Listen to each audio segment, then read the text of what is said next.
this. Over 1900 years ago, this was written. Romans 13, 11 and 12. Knowing the time, that now it is high time to awake out of sleep. For now is our salvation nearer than when we first believed. The night's far spent. The day is at hand. Let us therefore cast off the works of darkness. Get rid of those idols. And let us put on the armor of light. If 1900 years ago, or the days far spent, the days at hand, the new day, how much more now? Now, you know what makes me cry? These disciples of Christ who were so far removed from His coming were expecting Him any moment. They lived diligently and they spent their lifetime. Jesus wasn't first, He was everything. I mean, they gave everything. Yes, we who are so close to His coming live so carelessly. After 1900 years since this is written, think of it. If it's time to awake then, what time is it now? What time is it now? I don't know what God's going to have to do. I don't know what God has to do to this city. I don't know what He has to do to every city. I don't know what He has to do to the church. But He said it's a fearful thing to fall in the hands of a living God. And He's talking to the church. He said it's a frightful thing. We're not taking it frightful. We've created a God in our concept. We have a concept of God that He's just so loving. He's so merciful. Yes, He is to those who follow Him in righteousness. And God so loved the world, He gave His only Son. Yes, He loves the whole world. But there comes a time when God says, my justice must now be satisfied. And He said, that's it. And He begins to move. And folks, we're not hearing it. We're not hearing. I'm saying it, but you're not hearing it. And only the Holy Ghost can make it real. It's all over. The party's over.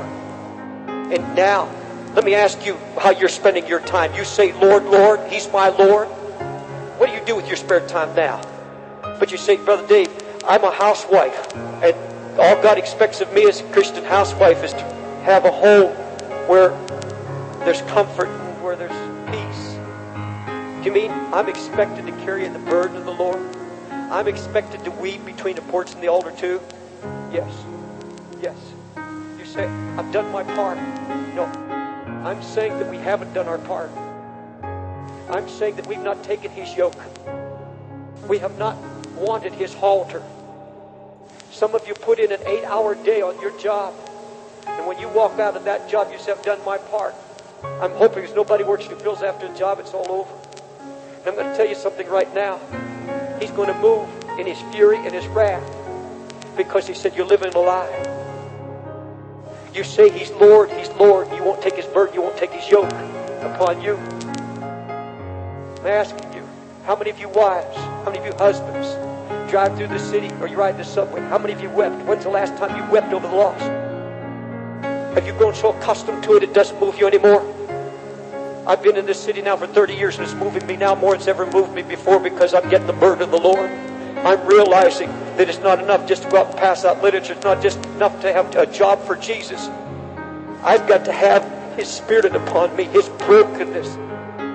I've got to be able to pray, oh Lord, do something in my heart. I'm just not an errand boy. I want your heart. I want you to break me. I don't want to tell the world that He's my Lord and live a lie. Because I'm not praying, I'm not weeping. Are you reading it? Are you digging into it? That's what God said to us, to go deeper in this Word. You have time. You say you don't have time. Yes, you have time for everything else. And He said, I'm going to judge you for it. You get my yoke upon you. Take my burden upon you. Get this halter upon you. You walk with me.